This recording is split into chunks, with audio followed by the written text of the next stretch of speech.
Olá pessoal, seja muito bem-vindo ao meu canal e como prometido, segue a segunda parte então do nosso vídeo falando sobre autismo, das suas características até a intervenção, para você que é pai, para você que é mãe, para você que é cuidador, né, iniciante nesse mundo aí dentro do espectro autista. Né, só para a gente retomar um pouquinho sobre o primeiro vídeo, eu falei com vocês lá as principais características dentro do espectro, né, até mesmo algumas características que eu identifiquei no meu filho, eu apresentei para vocês nesse primeiro vídeo. Se você não viu ainda o primeiro vídeo, corre lá e assiste para você dar continuidade aqui. Mas você que já assistiu, seja muito bem-vindo. Se você é novo no canal e ainda não se inscreveu, se inscreva, clique no sininho para receber todas as nossas notificações. E, dando continuidade, então, hoje eu vou estar falando com você, pai, com você, mãe, e cuidador, né, ou tio, tia, que ficou responsável por essa criança, que você tem suspeita, que você já está em investigação, né, e não sabe como lidar com essa criança, não sabe quais especialistas, quais intervenções que você deve procurar.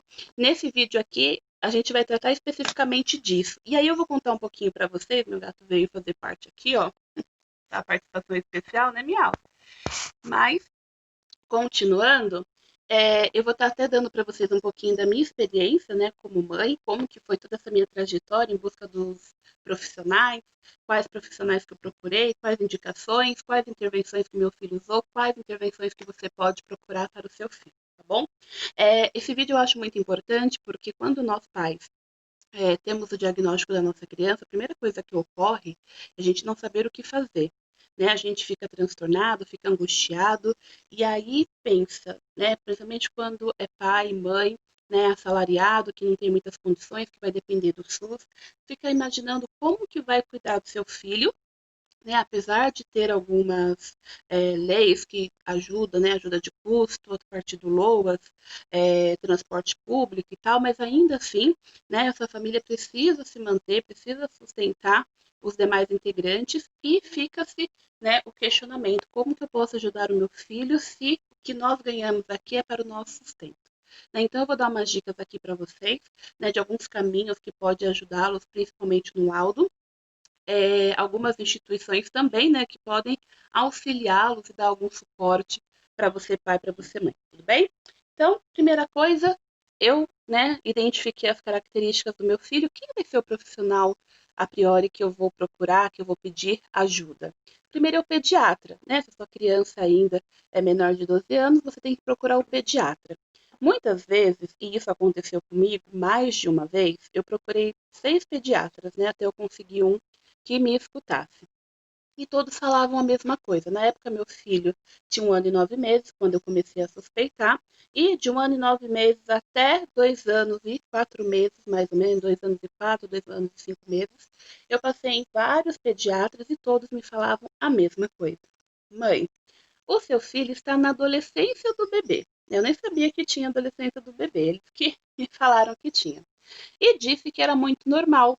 Isso tudo que ele estava fazendo era birra. Algumas crianças, né, têm um desenvolvimento um pouco mais atrasado, mas que isso era que ia passar e que eu tinha que respeitar o tempo do meu filho.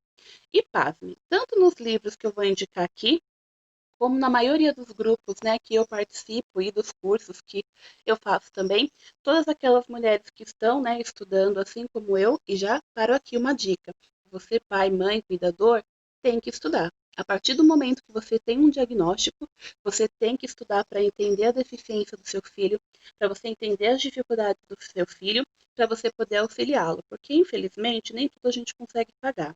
E outra, todo tratamento que você faz, seja fono, seja psicopedagogo, neuro, né? Enfim, todos os tratamentos, todos os médicos que você vai, ele vai te passar algumas comandas que você tem que realizar com seu filho em casa. Então, se você não tiver conhecimento sobre isso, se você não entender sobre isso, você não vai conseguir ajudar o seu filho. E de nada vai adiantar ele ir 1, 2 vezes, né, na sessão, sendo que em casa não está ocorrendo o mesmo. Então, a intervenção tem que ocorrer em todos os momentos, desde quando ele acorda até a hora que ele vai dormir. É isso mesmo. Ah, mas eu trabalho o dia inteiro. Tudo bem, você trabalha o dia inteiro. Mas tem o momento do banho, tem o momento de fazer ele dormir, tem o momento de você alimentar a criança. Então, tudo isso você pode utilizar como forma de estímulos para o seu filho, como forma de intervenção. tá? Então, a gente não tem desculpa. Mesmo que trabalhe durante o dia, os momentos que você fica com a sua criança, você tem que fazer esses estímulos acontecerem, ok? Então já fica essa dica aí. Então, assim, a primeira dica, a primeira, né? Nem já perdi as contas de que dicas que eu já dei. Mas quando você for no médico, né? Um pediatra, um neuropediatra que falar que tem que respeitar a fase do seu filho, né? Que isso vai passar, me perdoe, né? Infelizmente, nem todos os médicos são especialistas em autismo, né? Agora que a gente está tendo mais estudos, então alguns ainda, né, não acham ou não conseguem identificar o autismo na criança.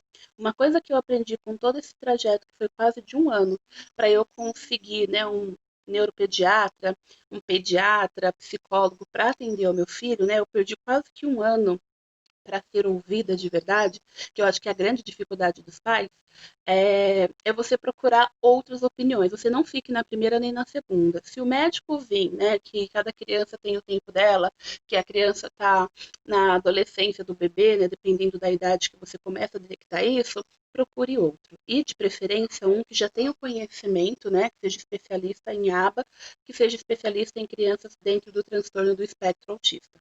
Né? Então, isso é muito importante, gente. A maioria das pessoas que eu conheço que conseguiram o diagnóstico foi porque foi realmente, foi, ou melhor, foi diretamente em um especialista, tá? E aí, quando você, enfim, consegue esse pediatra, ele já vai encaminhar o seu filho para um neuropediatra, além de te mandar uma bateria de exames para fazer com a criança, de sangue, de fezes, de urina, enfim, né? Todos os exames físicos possíveis, né, para estar fazendo com a criança, tomografia, o neuro vai pedir tomografia, vai pedir uma porção de exames para estar fazendo com o seu filho, porque eles têm que descartar qualquer doença, qualquer outra patologia, qualquer outra deficiência, né? Quando ele consegue, então, descartar tudo isso, aí ele começa a avaliar, então, analisar, então, em relação ao autismo. Mas para que né, o laudo do autismo, os animais aqui em pé de guerra, né? Mas faz parte dentro de casa sempre ter os imprevistos. Mas voltando aqui, né? Então, é uma coisa que é muito comum, né? É o médico, o pediatra fazer encaminhamento para o neuro, fazer encaminhamento para o otorrino, né? Para o oftalmo, enfim, ele pede vários exames, ele quer descartar tudo, né? Se a criança não tem problema de visão, de audição, de fala, né? Passa para fono, passa para o neuro. Depois que ele descarta tudo isso, aí ele começa as intervenções, então, para autismo, né? Então, se você for no médico, de cara ele já fala, ó, é autismo, sem fazer essa bateria de exames, também fica com o pé atrás, né? Porque infelizmente a gente sabe que hoje em dia virou meio que moda, né? Tudo é autismo. Mas para a gente poder chegar no autismo, é necessário descartar tudo isso, ok? Então, esses são os especialistas que de imediato a sua criança vai passar. Né? Então, ele vai passar no pediatra, vai passar no neuro, vai passar no otorrino, no oftalmo, na fono, né? E aí, quando esses especialistas descartam qualquer outra, né, doença, enfermidade, eles começam, então, a intervenção em relação, na verdade, avaliação, desculpa, avaliação para ver se a criança está dentro do transtorno do espectro autista ou outra deficiência.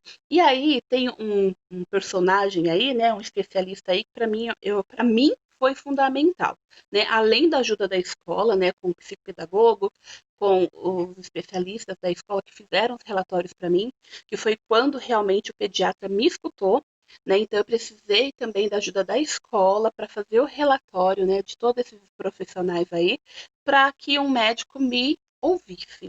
Né, porque eu sempre ouvia, né, aqueles assim mais bravos, mais sérios, falando que eu queria ser médica e tal. E eu não quero ser médica, doutor. Mas eu identifico essas características no meu filho porque eu sou professora, dou aula já faz um tempo a crianças, né, com diversas deficiências. A gente consegue identificar os sintomas, né, que a criança apresenta. Mas com o relatório da escola, isso foi fundamental. E aí, a partir disso, eu tive a ajuda de amigas minhas do AE, uma em especial, que ela me indicou uma psicóloga que trabalhava com ABA, E aí eu entrei em contato com essa psicóloga, ela fez 3 dias de avaliação com meu filho, né? A gente tem clínicas especializadas que fazem isso.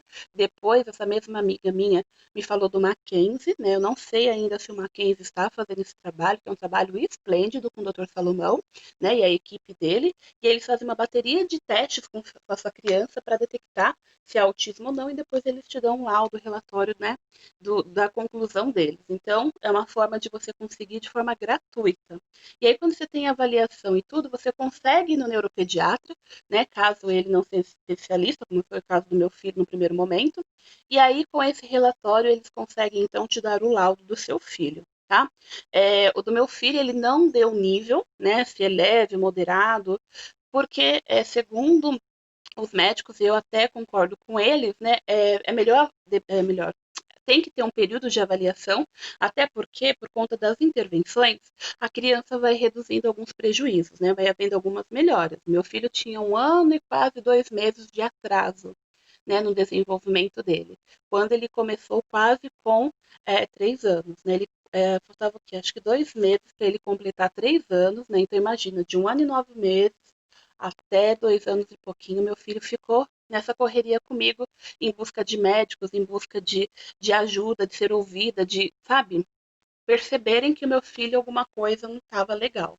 E por isso que eu digo, não desista, né? Porque se a gente não persistir, vai acontecer como muitos casos que a criança só é diagnosticada com 8, 9 anos, né? Quando está na alfabetização, que ela não consegue aprender, não consegue se desenvolver, tem um atraso gigante no desenvolvimento dela, né? E a partir disso, a partir da intervenção e das avaliações dessa psicóloga, né, eu consegui fechar o laudo do meu filho. Ele fez o acompanhamento também com o Dr. Salomão lá no Mackenzie, né, mas a gente tem a AMA, né, que dá uma assistência para os pais, que quando você consegue a vaga, você consegue levar o seu filho também para fazer as intervenções. Nós temos a PAI. Nunca consegui vaga para o meu filho na PAI, né? Porque são muitas pessoas que necessitam. Graças a Deus eu consegui pagar, mas não são todos os pais que conseguem pagar o tratamento do seu filho. E aí fica na fila de espera e aí a criança vai aumentando-se os meses, o ano, e a criança não tem intervenção. Por isso que eu digo que é importante que você, pai, que você, mãe, a partir do momento que você tem um diagnóstico do seu filho, você comece a estudar, mas estudar não é em qualquer lugar, não é no Google, né, no Google que coloca lá as informações e você pega dali. Você tem que pegar de artigos científicos, de especialistas, né, que são realmente renomados em relação ao autismo. Eu vou dar 3 dicas aqui de livros que eu acho muito importante para você que é iniciante, né, ter conhecimento, ter uma certa base para trabalhar com o seu filho, que me ajudou muito, né? Eu conheci esses livros quando eu estava fazendo o curso sobre autismo, e aí eu vou estar indicando para vocês também. Né? Então, quais são as intervenções que logo de cara o seu filho vai começar a fazer? São as sessões, né, de psicologia com a psicóloga, de preferência, né, a aba, que é uma ciência que tem vários estudos, né, vários relatos de crianças autistas, né, que têm uma melhora significativa no seu desenvolvimento. A gente tem o Denver também, mas aqui no Brasil a gente não tem muitas informações, né, cientificamente, dessa ciência, né, não sei se eu posso denominá-la como ciência ainda por conta dessas investigações, né? Então, quando a gente vê uma intervenção para uma criança, a gente tem que ver a fundo, né, se ela é cientificamente comprovada, se ela realmente vai trazer, né, benefícios para nossa criança, porque dependendo da forma, né, que esse profissional vai apresentar essas intervenções, se ele não tiver um conhecimento sobre aquilo, ele acaba prejudicando mais a criança. Por isso que os pais têm que ter muito cuidado também com os especialistas que ele vai procurar, né? A gente tem o CAPS também, que tem tanto infantil como adulto e de jovens, que vai também trabalhar com essas crianças. Lá vai ter TO, fisioterapeuta, psicólogo, psiquiatra, que vai acompanhar o seu filho. Se o seu filho for como eu, que tem dificuldade de sono, né? Meu filho agora é medicado para poder dormir, né? Segurei muito, tentei de todas as formas fazer com que ele não fosse medicado, mas não tem, né? Não tem o que fazer. É necessário porque a gente também não aguenta. E aí você vai ter o psicólogo, vai ter o fono por conta do problema da fala, ecolalia, apraxia, enfim, que possa desenvolver essa criança, ou até mesmo o atraso da fala, né, ele demorar para conversar, se comunicar. E mesmo para quem não verbal, né, a fono vai estar ajudando, vai estar dando suporte para que você, pai, para que você, mãe, consiga se comunicar com o seu filho. Né? A TO, que é a terapeuta ocupacional, que vai estar ajudando nessa parte sensorial, né, da criança, igual meu filho, como eu mencionei no outro vídeo, né, ele tem dificuldade para cortar o cabelo, para lavar o cabelo, dificuldade da coordenação motora fina. Então, a TO ela acaba ajudando, né, beneficiando a criança nesse sentido. A fisioterapeuta no sentido, né, da coordenação grossa, né, do pular, do correr e assim por diante. Meu filho tem um problema de andar pelos pés, né, das pontas dos pés, como eu mencionei. Então, a fisioterapeuta também vai ajudar a criança nesse sentido. Uma coisa que acalmou muito meu filho, né, foi a ecoterapia. E aí depois eu adquiri também, né, um cachorrinho e o gato, que acabou acalmando também o meu filho, né? Então eu percebo que os animais acalmam muito ele.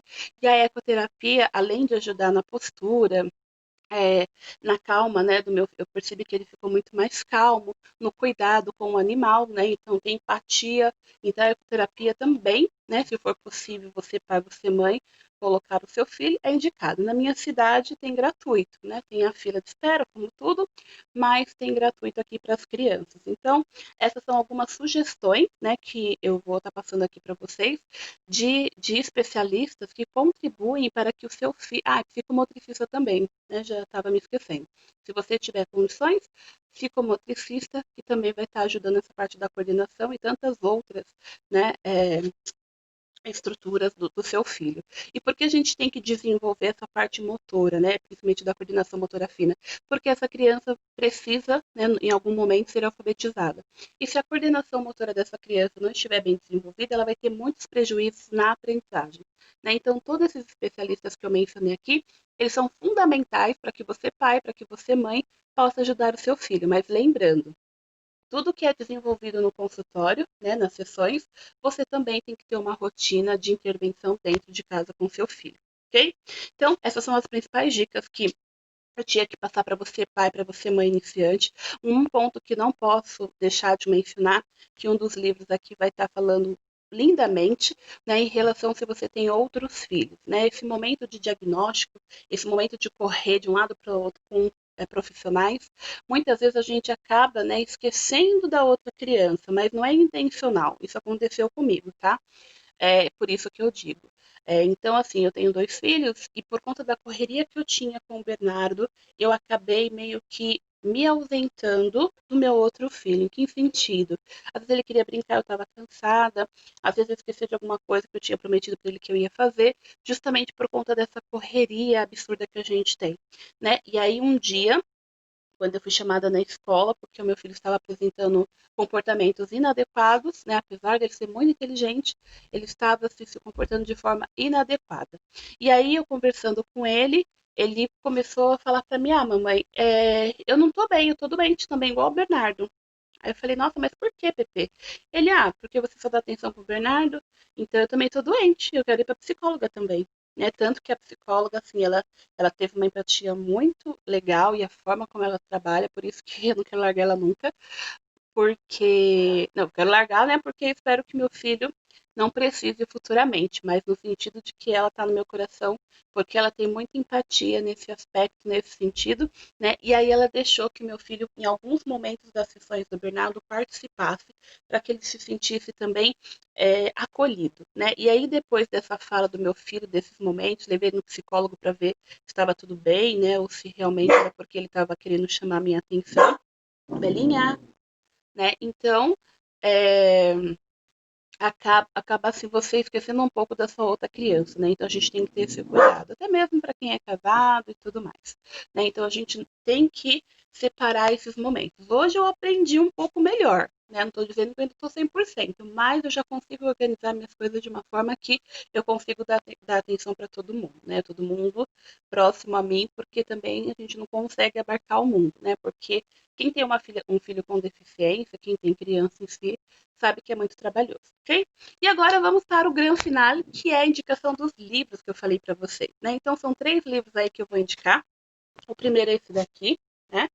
Autismo, Compreender e Agir, em família, e ele é muito bacana porque ele é um dos livros que eu comentei para vocês, né, que ele vai estar falando, né, dessa relação criança-família, né, como que a família pode lidar com essa criança, como que essa família pode ajudar essa criança, né, e como que essa família é fundamental para ajudar essa criança, então, no seu desenvolvimento. E aí aqui ela tem, é muito interessante porque ele tem, né, diversas técnicas que você pode trabalhar com seu filho, além dos especialistas, tem os testes que você pode estar trabalhando também, os antecedentes de comportamento, né, que pode gerar crise e as consequências que, né, esses antecedentes provocam. Então, ele, assim, é um livro muito rico e muito fácil de você entender, né? Então, eu deixo ele muito como dica, porque assim, ele te dá muitas possibilidades para você trabalhar com seu filho, e até mesmo os cases que é apresentado no livro te faz refletir e analisar como que seu filho também se desenvolve no decorrer do processo, ok? O segundo livro, eu comecei de trás para frente, mas tudo bem, é esse aqui, ó, O Reizinho Autista, né, que é do professor Gustavo Teixeira e da Mayara Gaiato, né, que ela também faz um trabalho excepcional, maravilhoso, até mesmo com os pais, né, justamente para poder lidar com os filhos. Uma coisa que vocês vão ver muito nos cursos, né, quando vocês começarem a ver, é que é fundamental que a família ela saiba lidar, né, com o transtorno, que a família saiba lidar com o autismo, que ela aprenda, né? Então, esses profissionais que vão atender as crianças, eles também têm que dar um suporte para essa família, para que ela possa trabalhar dentro de casa com os seus filhos. Não é fácil, gente. Vocês não vão aprender em um dia, mas no decorrer do tempo, vocês vão aprendendo como lidar, né, com os prejuízos por conta do transtorno do espectro, tá? Então, esse daqui é a minha segunda indicação. E ele é muito bacana, eu até deixei separado aqui para vocês, que ele tem aqui, né? Como você desenvolver as rotinas com seu filho quando ele se desregula. E só que aqui um ponto que eu acho fundamental desse livro, que depois eu vou até fazer um vídeo sobre, que ele vai estar apresentando aqui, ó, quais são os sinais, né, que a gente consegue identificar nas crianças a partir dos 6 meses de vida. Então, a partir dos 6 meses de vida, você já consegue detectar o autismo, né, na sua criança, tá bom? Então, eu deixo ele como uma dica. E o último, que deveria ter sido o primeiro, né? Mas como eu comecei de trás para frente, é esse daqui, né? Que tá também é do Gustavo Teixeira, que é o Manual do Autismo, e aí ele vai dar várias estruturas para você, pai, para você, mãe, né? É o passo a passo, né, digamos assim, de como você lidar com a sua criança, como você identificar as características no autismo, quais especialistas, quais intervenções que você pode estar fazendo com seu filho, e ele, assim, ele é muito claro e muito fácil, explica também um pouquinho sobre a síndrome de Asperger, aqui, ó, na parte das intervenções, como eu mencionei para vocês, né? Então, assim, eu peguei um pouco desses livros aqui para apresentar para vocês não só as características, mas também as intervenções e especialistas. Eu não lembro qual foi desses livros, mas eu acho que tem dois deles que mencionam que muitos pais vão nos profissionais, né? E esse profissional, por não ser especialista em autismo, acaba tardando, né, o diagnóstico dessa criança, dizendo que é um atraso, né, porque é o tempo da criança, é a adolescência da criança e assim por diante, o diagnóstico não sai. Né? Então a gente tem que ficar atento aí. Se vocês ouvirem isso de um médico, de uma médica, enfim, procure uma segunda opinião, procure uma terceira opinião, até que alguém te escute e que faça os testes, né? Não deixa também você chegar na sala e o médico vai, autismo e acabou, né? Então tem que ter todo um cuidado para também não ficar rotulando as crianças. Então, pessoal, quero agradecer a participação de vocês, né? Quem não curtiu, curte aí o vídeo, compartilha para que a gente possa, então, apresentar para mais pais, né, as possibilidades de intervenção, de conhecimento em relação ao autismo e que a gente possa ajudar mais familiares a ajudar os seus filhos, ok? Um grande abraço e até o próximo vídeo. Tchau, tchau.